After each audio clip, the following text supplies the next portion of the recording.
Tudo bem, a lição número 12, a parte de quinta-feira, falando sobre colocado para descansar. Aquele dia de sexta-feira, quando Jesus foi crucificado, foi um dia atípico, foi um dia interessante, um dia de grandes eventos. O dia chegou ao fim finalmente e um dia que será lembrado para sempre por causa das consequências que que vieram depois da morte de Cristo. Primeiro grande evento, o véu do santuário se rasgou de alto a baixo. Estava extinta toda a questão de oferecer o sacrifício. Jesus agora era o divino sacrifício oferecido pelo ser humano.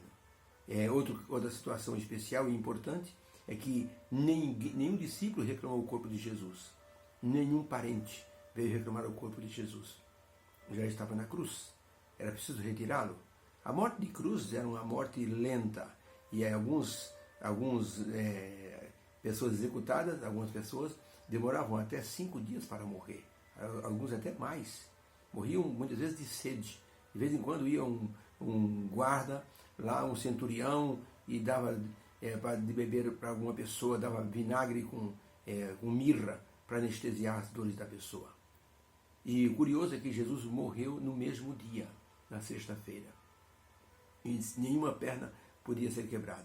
Ou seja, quando chegava na sexta-feira de tarde, os guardas iam até as cruzes e examinavam se tinha algum vivo. Se tinha algum vivo, eles quebravam as pernas, para que ninguém viesse libertar, tirar da cruz a pessoa viva e ele pudesse se salvar.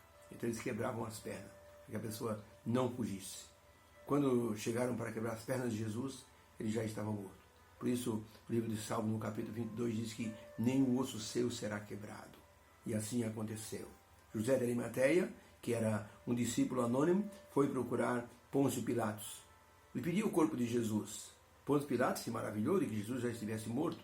Pediu ao centurião encarregado que desse a ele a notícia final: Jesus está morto mesmo? E ele confirmou: Jesus está morto. Talvez esse centurião foi aquele que enfiou a lança no lado esquerdo de Jesus e saiu água misturada com sangue. E ele disse verdadeiramente: esse era o Filho de Deus.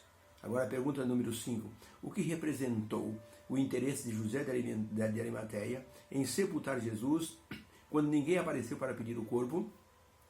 Marcos capítulo 15, 42 em diante. Chegada a tarde, porquanto era o dia da preparação, a sexta-feira, isto é, véspera do sábado, chegou José de Arimateia, senador honrado, que também esperava o reino de Deus, e ousadamente foi a Pilatos e pediu o corpo de Jesus. E Pilatos se maravilhou de que já estivesse morto. Chamando o centurião, perguntou-lhe se já havia muito que Jesus havia morrido. E tendo-se certificado pelo centurião, deu o corpo a José, o qual comprara um linho fino, e tirando da cruz, o envolveu nele e o depositou numa sepultura lavrada numa rocha, e revolveu uma pedra enorme para a porta do sepulcro. E Maria Madalena e a outra Maria, mãe de José, observavam tudo onde o haviam colocado. Então a pergunta é: o que representou José de Arimateia ir pedir o corpo de Jesus? E por que ninguém apareceu para pedir o corpo? Resposta: a intervenção de José de Arimateia se tornou o cumprimento profético de que Isaías 53, verso 9, que diz: e foi contado entre os malfeitores. Mas a sua sepultura não foi com os ímpios, mas com o rico na sua morte. Cumpriu-se essa profecia. José de Arimateia era um discípulo do Senhor que ansiava pelo seu governo. Agora, ele seria publicamente um seguidor de um rei rejeitado e morto. Pilatos se surpreendeu de que Jesus já tivesse morrido. Normalmente a morte de cruz dura alguns dias, é uma morte lenta, às vezes ocorrendo 5, 6 dias depois da crucifixão. Com o Senhor Jesus, ele teve apenas algumas horas de vida. Ele não tinha mais nada a fazer neste mundo enquanto estivesse vivo, porquanto ele não precisava permanecer vivo por mais tempo. Ele era o único que podia dar sua vida na hora certa e veio para esse sacrifício. Esse era o plano da redenção, dar a vida em favor da humanidade. Era isso que Deus disse para Adão lá no começo, que o filho da mulher iria esmagar a cabeça da serpente. Pilatos quis ter certeza sobre a morte desse condenado em particular. E quando recebeu do centurião a confirmação, liberou o corpo para José. Ninguém reclamou o corpo, a não ser José.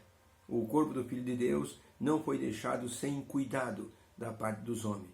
Deus provê todas as coisas. José o envolve em um pano de linho puro. Como era puro aquele que estava sendo enrolado nesse pano. Ele estava envolvido em panos quando nasceu. Lucas 2, verso 7 fala que Jesus foi enrolado em panos e colocado numa manjedoura. O linho puro cabe para o servo puro, o rei puro, assim como o túmulo puro que nunca teve contato com a morte. Assim, Jesus foi colocado para descansar no túmulo de José de Arimateia. Marcos também menciona assim algumas mulheres que estavam ao longe, observando, olhando a cena da morte, e depois então observaram Jesus ser tirado da cruz, observaram ele sendo envolvido no linho e observaram o lugar onde o sepultaram. Elas estavam planejando voltar no domingo com aromas e bálsamos para completar o embalsamento do Senhor Jesus. Mas teria uma surpresa muito grande no domingo pela manhã. Por isso, Jesus Cristo se tornou o grande marco divisório da história da humanidade. Existe nos Estados Unidos uma grande empresa chamada RCA.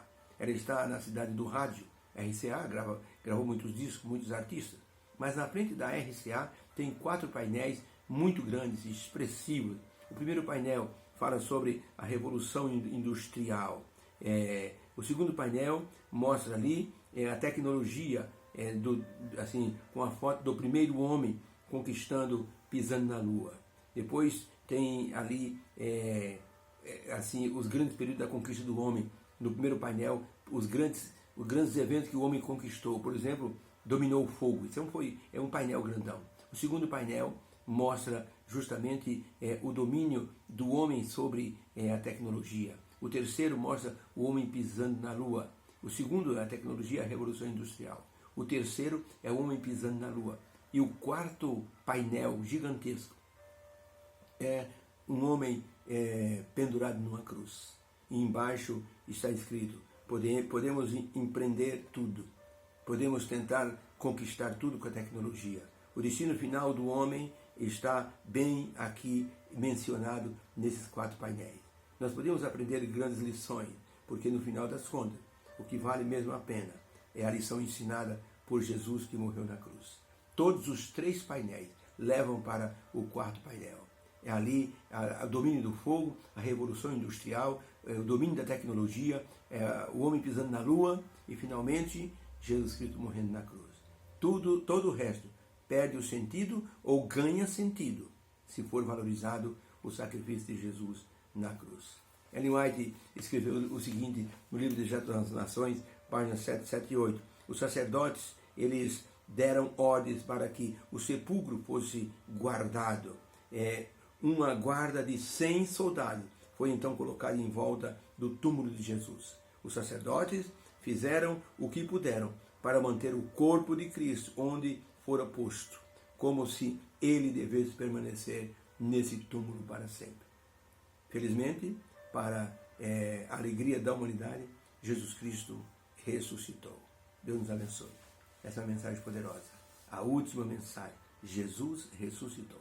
Fique com Deus. Que o Senhor nos abençoe. Ele descansou para que nós pudéssemos descansar no amor de Deus, sabendo que nossos pecados são perdoados. E se alguém pecar, diz